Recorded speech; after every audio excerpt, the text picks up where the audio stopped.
عرص مبارک میں حاضری کو اپنی بارگاہ اقدس میں قبول و منظور فرمائے، اور حضور قبلہ وارث علوم اولیاء، وارث علوم صوفیاء نقشبند، وارث علوم اصحابی کا نجوم، وارث سوز مولا روم، حضور قبلہ پیر سید جماعت علی شاہ صاحب لاسانی رحمہ اللہ تعالی علی قبرہ وعلی جسدہ، آپ کے عرص مبارک کی اس حسین و جمیل تقریب میں ہماری حاضری کو قبول فرمائے، اور ہمیں آپ کے تقوی و طہارت کے نور سے چند کرنیں عطا فرمائے۔ حضور قبلہ سیدی و سندی حضرت قبلہ تنویر لاسانی سید مدثر حسین شاہ صاحب دعوت برکاتہم القدسیہ، آپ نے کرم نوازی فرمائی اور اس احقر و ادنا کو حکم دیا، نہ میری یہ بساط نہ علم، تو آپ کی جناب میں اور آپ احباب کی نظر چند باتیں کر کے اپنی گفتگو سمیٹتا ہوں۔ ایک مرتبہ بآواز بلند درود پاک صلی اللہ علیہ یا رسول اللہ وسلم علیہ یا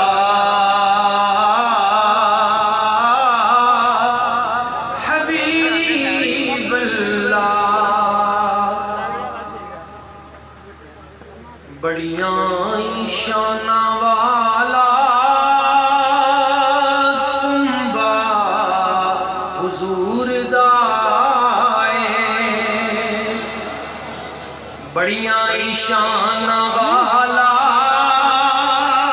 تم با حضور دائے، پیکر تہار تاندہ بابا حضور دائے، بڑیاں شان والا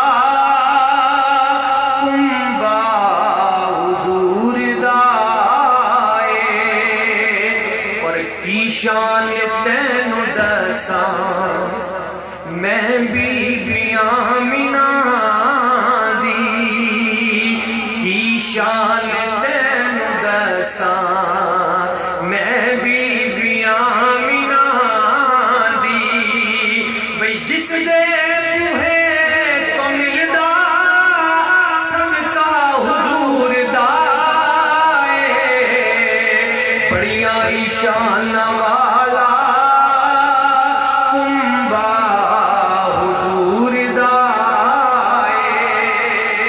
اور ایک حدیث پاک کا ترجمہ ہے کہ ماں عائشہ نے دسیا بی بی زہرا دا اسوے وے، ماں عائشہ نے دسیا سیدہ زہرا دا اسوے وے، گفتار فاطمہ دی، گفتار فاطمہ دی، لہجہ حضور دائے، بڑیاں شان والا تم با حضور دائے، بڑیاں شان والا تم با حضور دائے۔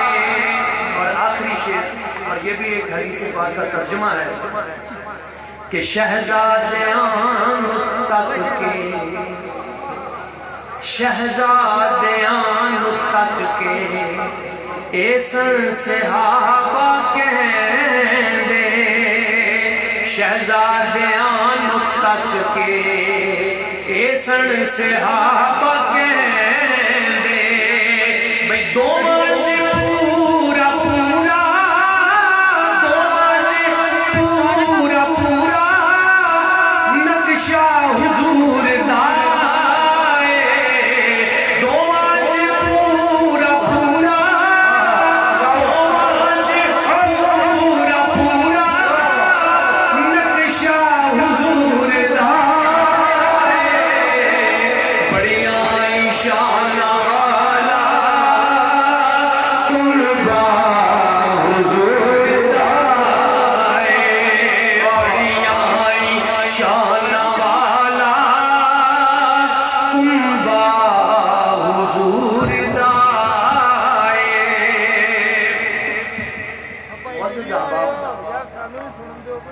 حضور شہنشاہ لاسانی آپ کی سیرت طیبہ کا مطالعہ کرتے ہوئے کچھ باتیں جو میرے سامنے آئی ہیں. سورہ یوسف کا میں مطالعہ کر رہا تھا. آپ دیکھتے ہیں کہ یہ جو سورہ یوسف ہے یہ قرآن مجید کی 12ویں سورت ہے. کس نمبر پر ہے یہ؟ 12ویں نمبر پر ہے. اور یہ 12ویں پارے میں شروع ہوتی ہے. اور قرآن کا یہ اعجاز سن کر آپ کا ایمان اور تازہ ہو جائے گا کہ اس سورہ کے رکوع بھی 12 ہیں اور آیتیں بھی ایسے ہی ہیں 112. بسم اللہ شریف کو شامل کریں. اچھا، لطف کی بات یہ ہے کہ جب حضرت جناب سیدنا یوسف علیہ السلام کو کنویں میں اتارا گیا تھا نا بھائیوں نے، تو اس وقت آپ کی عمر بھی 12 سال ہی تھی. اور اگلی بات سن کے آپ اور حیران ہوں گے کہ جب آپ کو باہر نکالا گیا تو پھر بھائیوں نے جس وقت وہ کھوٹے سکوں کے عوض وہ جو دام وصول کیے تو ایک روایت کے مطابق وہ بھی 12 ہی تھے. اچھا، جب آپ یہاں سے ہجرت کر کے سفر کر کے مصر چلے گئے تو زلیخا مصر کی وجہ سے حضرت سیدنا یوسف علیہ السلام کو جیل میں جو وقت گزارنا پڑا وہ بھی 12 ہی سال تھے.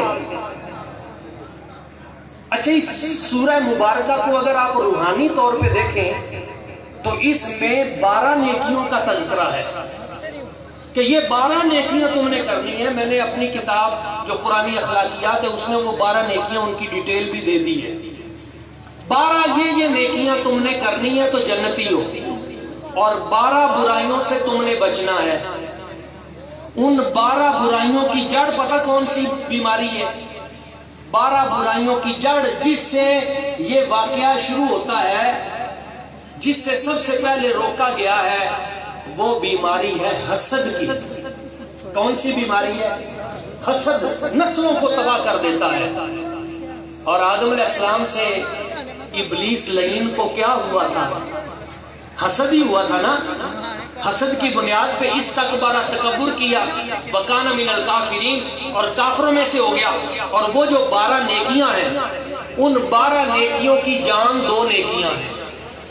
کتنی نیکیاں ہیں؟ 2. وہ کون سی ہیں؟ وہ 2 نیکیاں وہ ہیں کہ جب بھائیوں نے حضرت یوسف علیہ السلام کو مصر میں جا کے جب گندم لینے کے لیے گئے تو آخر میں جب پہچان لیا تو بھائیوں نے کہا قالوا اِنَّكَ لَأَنْتَ یوسف، آپ ہی وہ یوسف ہیں وہ جن کو ہم نے کنویں میں نیچے گرایا تھا، آپ ہی وہ ہیں. قال انا یوسف وہذا اخی، فرمایا ہاں میں ہی وہ یوسف ہوں اور یہ میرا بھائی ہے حضرت بنیامین. تو وہ کہنے لگے ہم نے تو آپ کو کنویں میں نیچے اتارا تھا مگر آپ تو تخت مصر پہ بیٹھ گئے، بلند ہو گئے، اونچے ہو گئے. سمجھ نہیں آئی کہ ہم نے نیچے کیا تھا، آپ اوپر کیسے چلے گئے؟ تو پہلا سبق یاد رکھیے، آپ نے حضرت یوسف علیہ السلام نے جو سبق دیا، فرمایا قد من اللہ علینا، یہ میری کسی نیکی کی وجہ سے رب نے مجھے یہ شان نہیں دی. من اللہ علینا، یہ میرے رب نے مجھ پر احسان کیا ہے.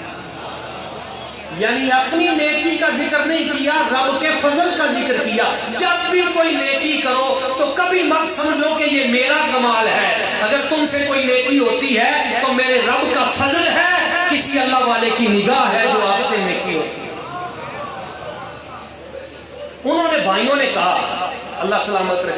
بھائیوں نے عرض کی حضور ٹھیک ہے اللہ کا فضل تو آپ پہ ہے، پر یہ بتائیں یہ آپ نے عمل کون سا کیا تھا جس وجہ سے اللہ کریم کا یہ فضل آپ پہ ہوا ہے؟ وہ نیک عمل بتائیے جس نیک عمل کی وجہ سے رب کا فضل ہوتا ہے بندے پہ۔ آپ نے فرمایا ہاں وہ نیک عمل یہ ہے، یہ جان ہے گفتگو کی، سمجھیے گا۔ وہ نیک عمل یہ ہے، وہ دو ہیں، کون سے؟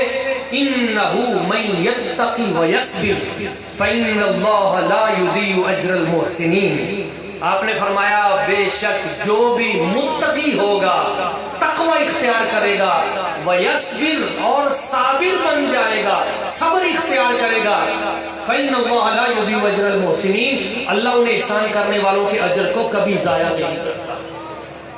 تو میں نے جس وقت حضور شہنشاہ لسانی شاہ لسانی پاک آپ کی جب سیرت طیبہ کو دیکھا تو میں نے دیکھا کہ آپ کی ساری سیرت وہ جو روشن کردار ہے اس میں یہ بنیادی دو صفات ہیں، پہلی صفت تقوی ہے اور دوسری صفت صبر ہے۔ حضرت جناب یعقوب علیہ السلام نے جس وقت بھائیوں نے آ کے کہا نا کہ یوسف علیہ السلام کو تو بھیڑیا کھا گیا، تو آپ نے فوری طور پہ جو جملہ کہا وہ سمجھیے گا۔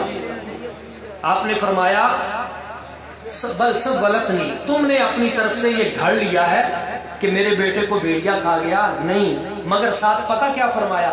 فصبر جمیل واللہ المستعان، دو باتیں فرمایا۔ اب اس امر پہ میں صبر جمیل اختیار کروں گا، واللہ المستعان اور اللہ میرا مددگار ہے۔ یہ دو چیزیں صبر جمیل اور استعانت باللہ، یہ وہ دو صفتیں ہیں جس بندے کے پاس آ جائیں وہ مقام ولایت پہ ہے۔ اور آپ تو چونکہ نبی ہیں، اگر مقام ولایت میں آپ نے یہ دو صفتیں دیکھنی ہوں، صبر جمیل اور استعانت باللہ، ہر حال میں اللہ کی مدد، تو آپ اس خانوادے پہ، اس درگاہ پہ موجود ہیں، جس رنگ میں بھی دیکھ لو آپ کو یہ دونوں صفتیں چمکتی نظر آئیں گی۔ اب دیکھتے ہیں استعانت باللہ، کبھی کسی کے آگے ہاتھ نہیں پھیلایا، ہر حال میں دوسروں کی مدد کی۔ اور میں جب حضرت مولا علی شیر خدا کرم اللہ وجہ الکریم کی سیرت پاک کو دیکھتا ہوں نا، تو چونکہ آپ کے نام میں بھی علی ہے تو مجھے وہ فیض بھی نظر آتا ہے۔ کیسے حضرت علی مرتضیٰ شیر خدا کرم اللہ وجہ الکریم، آپ کی سیرت طیبہ کا یہ خاصہ ہے۔ حضرت مولا علی پاک کرم اللہ وجہ الکریم آپ ایک مرتبہ مدینہ طیبہ میں موجود ہیں، اعلان ہوا کہ یہاں کوئی فوت ہو گیا ہے، بہت سے لوگ اکٹھے ہو گئے، میرے آقا کریم صلی اللہ علیہ وسلم حضور کو بلایا گیا، سرکار تشریف لائیں، نماز جنازہ پڑھا دیں۔ حضور جب قریب گئے تو سرکار نے پوچھا یہ جو میت ہے کیا اس پہ قرض تو نہیں ہے؟ اس پہ قرض تو نہیں ہے، مقروض تو نہیں ہے؟ تو عرض کیا گیا حضور اس پہ قرضہ تو ہے اور قرض بھی بہت زیادہ ہے۔ تو حضور نے فرمایا میں تو اس کا جنازہ نہیں پڑھوں گا۔ کچھ لوگ ایسے ہیں جن کا حضور جنازہ نہیں پڑھتے،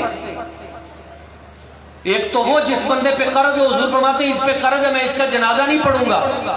اور جامع ترمذی کی ایک روایت ہے، کسی نے عرض کی حضور فلاں بندہ ہے اس کا جنازہ پڑھا دیں، حضور نے فرمایا میں نے اس کا جنازہ نہیں پڑھانا۔ کیوں؟ کان یبغض عثمان، حضور نے فرمایا یہ میرے عثمان غنی سے بغض رکھتا تھا، یہ میرے عثمان غنی سے بغض رکھتا تھا۔ یاد رکھیے جو ایک صحابی سے بغض رکھے، میرے حضور اس کا جنازہ نہیں پڑھاتے نہ پڑھتے ہیں، تو جس کے دل میں سارے صحابہ کا بغض ہوگا اس کا جنازہ کہاں سے ہوگا؟ اگلی بات سنیے، حضرت علی مرتضیٰ شیر خدا کرم اللہ وجہ الکریم، آپ دیکھتے ہیں کہ حضور نے اس کا جنازہ پڑھانے سے انکار کر دیا، فرمایا اس پہ قرض ہے، یا تو اس کی برادری اکٹھی کرو۔ ساری برادری اکٹھی کر لی گئی۔ حضور نے فرمایا تم اس کا قرض دیتے ہو؟ انہوں نے کہا نہیں جی ہم تو نہیں دیتے، اس پہ قرض ہے ہی بہت زیادہ۔ تو حضور نے فرمایا پھر میں اس کا جنازہ نہیں پڑھتا۔ میرے حضور جب چل پڑے نا، اب یہ اخلاق مرتضوی دیکھیے جن کو اپنانے کی ضرورت ہے، اخلاق دیکھیے مولا علی پاک کے۔ جب حضور چل پڑے کہ میں نے اس کا جنازہ نہیں پڑھانا، تو حضرت علی مرتضیٰ شیر خدا کرم اللہ وجہ الکریم آگے بڑھے اور حضور کا دست مبارک پکڑ لیا۔ ہاتھ تھام لیا اور عرض کی حضور اس کے جو بچے ہیں نا یتیم، وہ چارپائی پہ کھڑے ہیں، سارے لوگ اس کو دیکھ کر جب آپ مڑے ہیں نا واپس تو سارے لوگ اس کا جنازہ چھوڑ کے جانے لگے ہیں۔ حضور اس کے بچے رو رہے ہیں، مجھ سے روئے دیکھے نہیں جاتے، علیہ دینہ، حضور اس کا سارا قرض میں ادا کروں گا، آپ اس کا جنازہ چھوڑ کے نہ جائیں، اس کا جنازہ آپ پڑھا دیں۔ میرے آقا کریم صلی اللہ علیہ وآلہ وسلم حضور واپس پلٹ آئے۔ اب بات دیکھیے کہ ان یتیموں کا خیال حضرت مولا علی شیر خدا کو کس قدر ہے، اور ادھر حضور حضرت شہنشاہ لاسانی آپ کی مجلس پاک میں ایک یتیم بچہ آیا، جان محمد اس کا نام تھا۔ کسی نے ایسے اس کو نا کسی نے پکارا، اوے جانیا ادھر آ۔ تو جب آپ نے یہ سنا نا کہ اس جان محمد کو اوے جانیا کہہ کے یتیم بچے کو پکارا ہے، تو حضور شہنشاہ لاسانی اس پہ ناراض ہو گئے۔ آپ نے فرمایا میری مجلس میں رہتے ہوئے بھی تمہیں آداب نہیں آئے، اس کو اوے کہہ کے پکارتے ہو، یتیم ہے تو اس لیے اوے کہا ہے، اس کا تم سمجھتے ہو کوئی والی وارث نہیں ہے، جو میرے پاس آ گیا ہے اس کا والی وارث بھی میں خود ہوں، اور میں سمجھتا ہوں کہ اس درگاہ پہ جو بھی آیا ہے اور ان کی نسلوں میں بھی جو آئے گا یہ وہ درگاہ ہے، یہ نہ صرف ان کو دیکھتے ہیں بلکہ ان کی نسلوں کو بھی دیکھتے ہیں، اور صرف دیکھتے نہیں ان کی لجپالی بھی کرتے ہیں، اور صرف یہاں نہیں کریں گے، رب کعبہ کی قسم یقین کامل سے کہتا ہوں جن کا ہاتھ ان ولیوں کے آستانوں پہ ان کے ہاتھ میں آ گیا، یہ وہ ہے نہ یہاں تنہا چھوڑیں گے نہ حشر کے میدان میں تنہا چھوڑیں گے۔ سبحان اللہ سبحان اللہ، کیا کہیں اللہ اکبر۔ اس لیے اگر آپ میرے ساتھ مل کے پڑھ لیں تو مجھے تو بڑا لطف آیا اس درگاہ پہ آ کے، مل کے پڑھ لیں۔ اگر تو نے میرا مقدر نہ بدلا، اگر تو نے میرا مقدر نہ بدلا، بتاؤ یہ کامل نظر کس لیے ہے، اگر تو نے میرا مقدر نہ بدلا، اگر تو نے میرا مقدر نہ بدلا، بتاؤ یہ کامل نظر کس لیے ہے، یہ دیوانے یوں ہی اگر لوٹ جائے، یہ دیوانے یوں ہی اگر لوٹ جائے، یہ در کس لیے ہے، یہ گھر کس لیے ہے، یہ دیوانے یوں ہی اگر لوٹ جائے، یہ گھر کس لیے ہے، یہ در کس لیے ہے، یہ لجپال ہے، یہ کریم ہے۔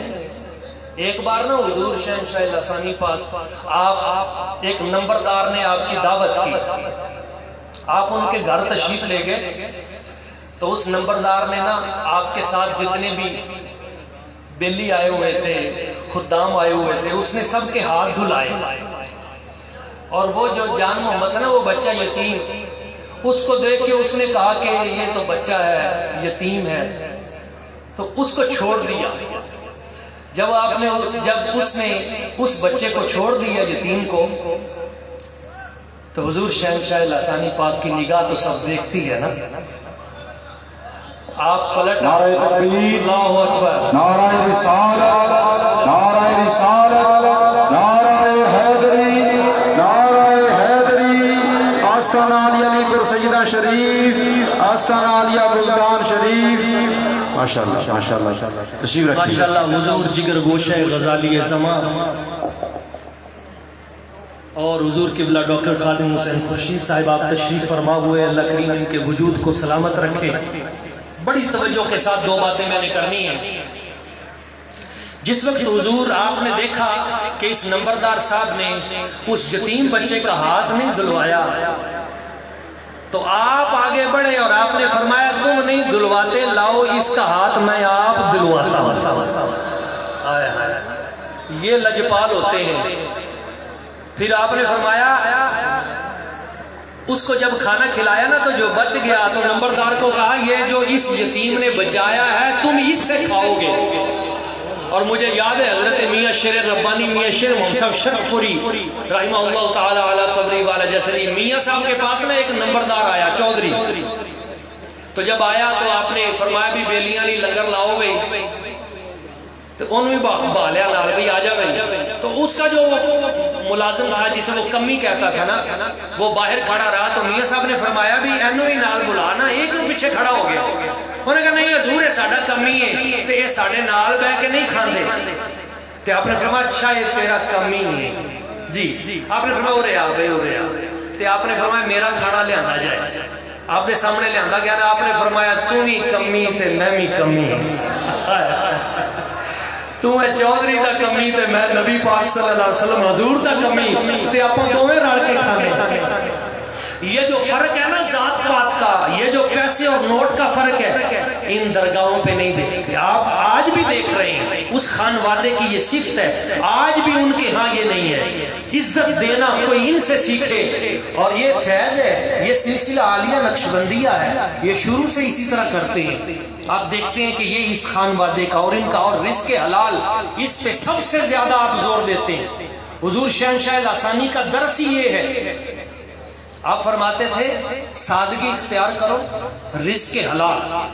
آپ بیان کیا کرتے تھے حضرت پیر سید چنن شاہ صاحب عالم آر شریف والے, ان کا واقعہ حضور شہنشاہ لاسانی خود بیان فرماتے ہیں. آپ فرماتے ہیں کہ وہ ایک مرتبہ نا کوئی سکھ, اس نے ان کی دعوت کی کہ حضرت میں آپ کا عقیدت مان دوں. سکھ نے دعوت کی تو آپ چلے گئے پیر صاحب. تو جس وقت سید چنن شاہ صاحب آپ گئے ایک لقمہ کھا لیا تو وہ قلب کی جو باطنی کیفیات تھی وہ ساری بند ہو گئی. جب وہ سلسلہ بند ہوا تو بڑے پریشان, بڑی عبادت کی مگر وہ کھلا نہیں. تو ایک رات حضور حضرت خواجہ خواجگاں خواجہ فقیر محمد چراہی,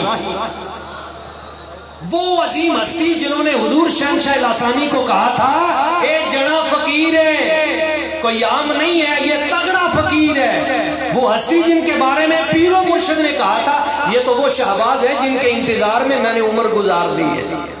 انہوں نے خواب میں حضرت پیر چنن شاہ صاحب ان کو کہا کہ بھئی یہ کھانا کھا لو. تو انہوں نے خواب میں کہا حضرت مجھے لگتا ہے کہ یہ گوشت پاک نہیں ہے. تو حضرت خواجہ فقیر محمد چرائی رحمہ اللہ آپ نے فرمایا ایک کھا لو, وہ جڑا سکھ دا لقمہ کھادا ہے وہ دے نالوں تے چنگا ہے نا. تو ان کی نگاہ کے فیض سے وہ جو باطنی کیفیات تھی وہ دوبارہ جاری ہو گئی. رزق حلال حضرت خواجہ باقی باللہ شہنشاہ نقشبند اور اس بر صغیر کی دنیا میں جو سب سے بڑے اولین سلسلہ عالیہ نقشبندیہ کے بانی یہاں پہ حضرت خواجہ باقی باللہ کا ایک جملہ میں کہتا ہوں سینکڑوں کتابیں ایک طرف اور خواجہ باقی باللہ کا جملہ ایک طرف. آپ فرماتے ہیں فعل حرام از نتیجہ لقمہ حرام از. اگر تجھ سے کوئی حرام کا فعل سرزد ہوا ہے تو وہ دراصل لقمہ حرام کا نتیجہ ہے. تو نے کوئی حرام شے کھائی ہوگی تو یہ لقمہ یہ عمل حرام تو نے کیا ہے. اور ایک پیغام جو میں دینا چاہتا ہوں وہ اس درگاہ کا پیغام ہے, اس درگاہ نقشبندیہ کا پیغام ہے. افضل البشر بعد الانبیاء ہوا ابو بکر صدیق. آپ کا عقیدہ یہ ہے, اس خانقاہ کا عقیدہ یہ ہے, یہ مولا علی شیر خدا کرم اللہ وجہ الکریم کی عظمتوں کو بھی مانتے ہیں, یہ صدیق اکبر کی عظمتوں کو بھی سلام پیش کرتے ہیں. اور آج یہی وہ ٹریک ہے اہل سنت کا جس کو بی ٹریک کرنے کی کوشش کی جا رہی, اسی پہ رہے. اور یہی عقیدہ مولا علی شیر خدا کا ہے. میں نے ابھی چند دن پہلے 92 پہ بھی یہ حدیث پاک پیش کی تھی کہ ایک دن حضرت جناب سیدنا صدیق اکبر رضی اللہ تعالیٰ عنہ, آپ کا ایمان تازہ ہو جائے گا اور دل کا زنگ اتر جائے گا اور کتنے مسئلے حل ہو جاتے ہیں. حضرت سیدنا صدیق اکبر رضی اللہ تعالیٰ عنہ حضور کی بارگاہ میں حاضر ہوئے اور حاضر ہو کے عرض کی یا رسول اللہ یا حبیب اللہ آقا میں آج تھوڑا سا پریشان ہوں, میں تھوڑا سا پریشان ہوں. حضور نے پوچھا ابو بکر صدیق رضی اللہ تعالیٰ تم کیوں پریشان ہو, کیا پریشانی ہے؟ عرض کی حضور میں پریشان اس لیے ہوں کہ میری جب بھی مولا علی شیر خدا کرم اللہ وجہ الکریم سے ملاقات ہوئی ہے نا, جب بھی ملاقات ہوئی ہے تو حضرت علی مرتضیٰ شیر خدا نے سلام کرنے میں پہل کی ہے. ہمیشہ پہل کی ہے، مگر آج مولا علی شیر خدا نے سلام کرنے میں پہل نہیں کی۔ مجھے لگتا ہے کہ علی مرتضیٰ شیر خدا مجھ سے ناراض ہیں، اور میں نہیں چاہتا کہ مجھ سے علی مرتضیٰ شیر خدا ایک لمحے کے لیے بھی ناراض ہو۔ یہ عقیدہ صدیق اکبر ہے، میں نہیں چاہتا کہ آپ ناراض ہو۔ حضور نے فرمایا ابھی پتہ کر لیتے ہیں کیوں ناراض ہیں۔ بلایا، مولا علی شیر خدا کرم اللہ وجہ کریم حاضر ہوئے۔ حضور حکم فرمائیے۔ میرے سرکار نے فرمایا بھئی آج تم نے سلام میں پہل نہیں کی صدیق اکبر کو، وجہ کیا ہے؟ عرض کی حضور میں نے جان بوجھ کر آج سلام پہلے نہیں لیا۔ وجہ تو ہے، میں نے جان بوجھ کر آج سلام پہلے نہیں لیا۔ حضور نے فرمایا وجہ کیا ہے، وہ وجہ بتاؤ۔ تو عرض کی حضور پریشانی والی بات نہیں ہے، وجہ بڑی اچھی ہے۔ کیا وجہ ہے؟ آپ کا ایمان تازہ ہو جائے۔ حضور وجہ یہ ہے، آج رات میں آرام کر رہا تھا تو خواب میں نے منظر دیکھا جنت الفردوس کا۔ جنت میں نا بڑے بڑے پیارے محلات تھے، میں ان محلات کو دیکھتا دیکھتا دیکھتا آگے جا رہا تھا تو مجھے فرشتوں نے روک کے کہا حضور آپ ادھر ہی محلات دیکھ رہے ہیں، ذرا ادھر بھی دیکھیں۔ جب مولا علی شیر خدا فرماتے ہیں میں نے اس طرف دیکھا تو ایک بڑا ہی عالی شان خوبصورت حسین و جمیل سب سے نرالا انوکھا سجیلا ایک محل مجھے نظر آیا جو سب سے خوبصورت لگ رہا تھا۔ جب میں نے اس کو دیکھا، اس کی طرف چلا تو اس کی روشنی بڑھنے لگی، میں قریب ہوا تو مجھے وہ بہت دل کو بھا گیا۔